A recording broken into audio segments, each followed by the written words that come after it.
हाय। अब हम डिस्कस करें लेटेस्ट सी बुक के चैप्टर नंबर 18 के ऑप्शनल फॉर्मेट स्पेसिफायर। ये ऑप्शनल फॉर्मेट स्पेसिफायर क्या होते हैं? जैसे कि फॉर्मेट स्पेसिफायर की जब भी बात करें, इंटीजर टाइप के डेटा को शो करने के लिए हमारे पास फॉर्मेट स्पेसिफायर होता है परसेंटेज डी। कैरेक्टर टाइप को शो करने के लिए होता है परसेंटेज सी। स्ट्रिंग टाइप को शो करने के लिए होता है परसेंट एस। और फ्लोटिंग टाइप को शो करने का होता है परसेंट एफ। उसी तरीके से लॉन्ग इंट का अलग होता है, अनसाइंड इंट का अलग होता है, साइंड इंट का अलग होता है, शॉर्ट का अलग होता है। ये सारे हमारे पास में फॉर्मेट स्पेसिफायर है। अब इसके अलावा हमारे पास में दो ऑप्शनल फॉर्मेट स्पेसिफायर और होते हैं, डॉट एंड माइनस, जिनको अगर आपको रिक्वायरमेंट है तो आप करो, अदरवाइज नहीं करो, वो ऑप्शनल होते हैं। ये किसी भी सिंटेक्स के अंदर रिकमेंडेड या फिर फोर्सफुली यूज करने के लिए नहीं होता कि जब तक ये आप यूज नहीं करोगे तब तक आउटपुट नहीं आएगा। जैसे कि dot digits specifying field with decimal point separating field with from precision. Precision number means number of places after the decimal point digit specifying precision. जैसे कि मान लो 5.123 इस तरह का कोई फ्लोटिंग टाइप का वैल्यू उसको शो करना है, आपको चाहिए उसको पॉइंट के बाद में केवल 1 ही डिजिट आए, 2 डिजिट आए या 3 डिजिट आए, तो ये इस तरह का काम हम डॉट के थ्रू कर सकते हैं। या हमें ये चाहिए कि लेफ्ट अलाइन करना है कि राइट अलाइन करना है, ये सब कुछ हम इसके थ्रू कर सकते हैं। माइनस के थ्रू कर सकते हैं, तो जस्टिफाई करना है कि लेफ्ट अलाइन करना है या फिर पर्टिकुलर वेरिएबल को डेटा को शो करने के लिए कितनी विड्थ के डेटा के अंदर, कितनी विड्थ के कॉलम के अंदर आप उसको शो करना है। ये सब कुछ हम डॉट एंड माइनस के थ्रू इम्प्लीमेंट कर सकते हैं। इसलिए ये ऑप्शनल होता है कि आपको ये सब फॉर्मेट के अंदर आ गया, एक्चुअल डेटा के लिए नहीं है।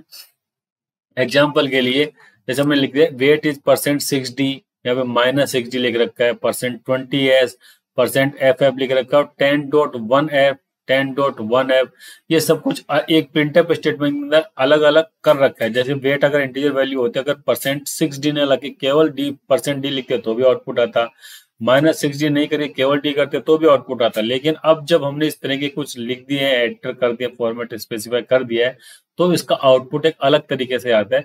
वो किस तरीके से आता है वो हम चेक करते हैं। जैसे कि सबसे पहले देखते हैं परसेंटेज 10D, डी या इंटीजर टाइप का जो डेटा है उसका फॉर्मेट स्पेसिफायर के साथ में हम जो पहले डी और न्यूमेरिकल वैल्यू लिख देते हैं या फिर माइनस लगा देते हैं, उनका क्या यूज होता है। जैसे परसेंट डी का मतलब होता है print the variable as a decimal integer in a field of 10 column. कि जैसे मान लीजिए आपको एंट्री करनी है 20 की, तो 20 को शो करने के लिए आपके पास में 10 कॉलम्स है, 10 कॉलम्स के अंदर उसको शो करना पड़ेगा आपको। तो -10D लगा दिया, mean left justification is desired and the value will be padded with the blank on the right. जैसे कि आपने %D कर दिया, तो इंटीजर टाइप की वैल्यू 20 शो करना है, तो आपके पास जो स्पेस होगा 10 कॉलम्स का, तो पहले 8 कॉलम वो ब्लैंक छोड़ देगा, लास्ट के 2 कॉलम के अंदर 2 and 0 प्रिंट करेगा। उसी तरीके से अगर आपको जैसे 300 या 301 प्रिंट करना, तो लेफ्ट के 7 को ब्लैंक छोड़ देगा, लास्ट के 3 के अंदर लेगा, लेफ्ट के 7 ब्लैंक छोड़ रखे उनका स्पेस बाकायदा आपके डिस्प्ले में दिखेगा कि हाँ इतने 10 कॉलम के अंदर शो करना था। अब बात आती है अगर 10 कॉलम से बाहर निकलने वाला कोई अगर डेटा है तो वो कैसे करेंगे शो। उसके अंदर वो जो हम फॉर्मेट ऑप्शनल फॉर्मेट लगाते हैं वो ओमिटेड हो जाते हैं, वो बाईपास हो जाते हैं, उनका यूज खत्म हो जाता है, क्योंकि डेटा को तो एक्चुअल को प्रिंट करना ही होता है। अब बात आती if the field width use turn out to be less than what is required print the number, the field width is ignored. जैसे मान लीजिए %10D की जगह पे %2D लिखा हुआ है और मैं 301 कर दिया, मतलब कि 3 कॉलम चाहिए, तो उसके अंदर 2D का कोई लेना देना नहीं था, वो पूरा का पूरा वैसे के वैसे होता है। क्यों होता है? क्योंकि इसके अंदर ये %10D और -10D करने से क्या हुआ, अल्टीमेटली लेफ्ट अलाइन करना है आपको कि राइट अलाइन करना है, ये तो काम हुआ।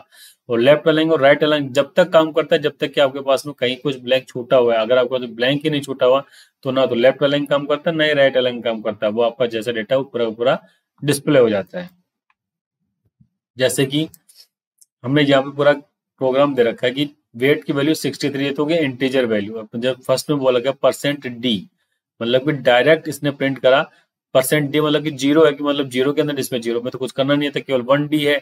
1D का मतलब तो होना चाहिए था केवल 3, लेकिन आउटपुट में जाएगा 63, क्योंकि वैल्यू जो है कॉलम से ग्रेटर देन है, तो पूरा का पूरा डेटा हो जाएगा, वो फॉर्मेट को बाईपास कर देता। सेकंड है 2D, 1D एंड 2D दोनों का आउटपुट देखिए बिल्कुल सेम आया है, इसके अंदर कुछ भी नहीं है। जबकि अभी हमें 4D जब करा तो इसने बोला कि आपको 4 कॉलम के अंदर डेटा को शो करना है। 4 कॉलम में डेटा को शो करोगे तो लेफ्ट के अंदर आप ब्लैंक छोड़ोगे, अगर आपको 63 है तो 63 की यहाँ पे 2 स्पेस इसने छोड़ रखे हैं, उसके बाद में यहाँ पे प्रिंट हुआ है। 60 की बात करते हैं और एक्स्ट्रा स्पेस छूट गया तो ये चला गया।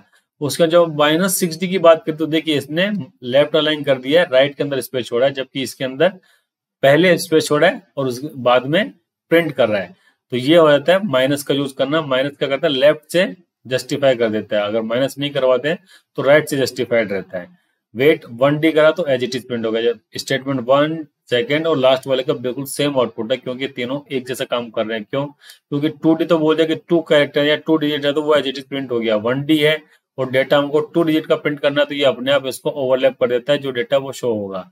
जो statement first and statement last का मतलब बिल्कुल सेम होता है, 1D।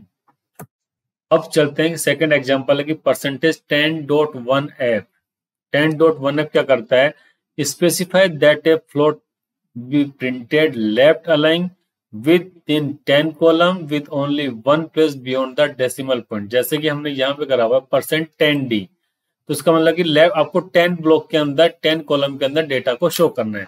वो यहाँ पे हो गया %10 का मतलब है कि आपका जो डेटा है वो शो होगा 10 कॉलम्स के अंदर, left align with 10 column with only 1 placed. और जो 10 के अंदर जो कि डॉट आएगा या फ्लोटिंग पॉइंट आएगा, उसके बाद केवल एक डिजिट को आप शो कर सकते हो। ये आ गया इंक्लूडिंग, ये जो 10 डिजिट्स होती है वो इंक्लूडिंग डेसिमल पॉइंट के साथ में होती है। तो इसका ये मतलब होता है, जैसे कि एग्जाम्पल के लिए हमने शो करा, देखिए %10.1f ये 5.0 13.5 133.5 ये इनके अंदर में 10.1 कर रखा है। 10.1 तो ये बोला कि हमको 10 कॉलम्स के अंदर डेटा को शो करना है, और जब तक हम इसके अंदर माइनस नहीं लगाते तो क्या होता है, राइट से अलाइन हो जाएगा। तो जिस तरीके जैसे हमने 5 को प्रिंट करा तो देखिए राइट में आ रहा है, वो 305 भी राइट के अंदर आ गया, 13.5 भी राइट अलाइन हो गया, ये राइट अलाइन हो गया, ये भी राइट हो गया। इसकी जगह पे जब हम यहाँ पे कुछ नहीं प्रिंट कर रहे हैं, डेटा सेम प्रिंट कर रहे हैं, लेकिन देखिए लेफ्ट से स्टार्ट हो गया, उसके बाद में इस पे छूटा और ये चला गया। अब इसके अंदर देखिए हमने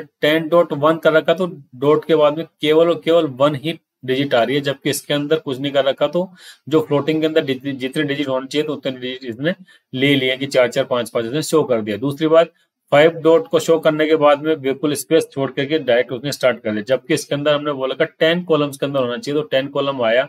उसके बाद इसने इसके भी 10 कॉलम लिए, जितना स्पेस लेफ्ट में छूटना था तो वो हो गया। तो आपका डेटा एक पर्टिकुलर फॉर्मेट में डिस्प्ले दिखने लगता है, ये होता है इसका यूज। जबकि 10.1.f नहीं लिखते तो भी आउटपुट हमारा एग्जैक्टली आता है। इसको ऑप्शनल बोलते हैं कि ये ऑप्शनल है, आपके फॉर्मेट को पर्टिकुलर तरीके से शो करने का तरीका आता है ये।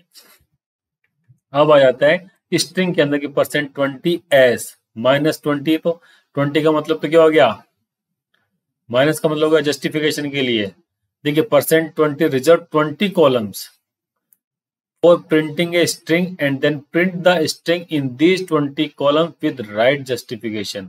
अगर %20 है तो राइट से लेफ्ट की तरफ डेटा फिल होता हुआ आता है। अगर 20 बोला तो अगर 20 कॉलम्स के अंदर डेटा शो होगा। जैसे हमने सुनील में प्रिंट करना होगा तो SUNIL, ये हुए तो हमारे कितने कैरेक्टर 1 2 3 SUNIL 5 कैरेक्टर, लेकिन अपने पास में जो स्पेस होगा वो हमारे पास में शो रहेगा 20 कैरेक्टर्स का, उससे कम नहीं रहेगा। -20 जैसे बोला तो वो जो राइट अलाइन था वो लेफ्ट अलाइन शिफ्ट हो जाता है।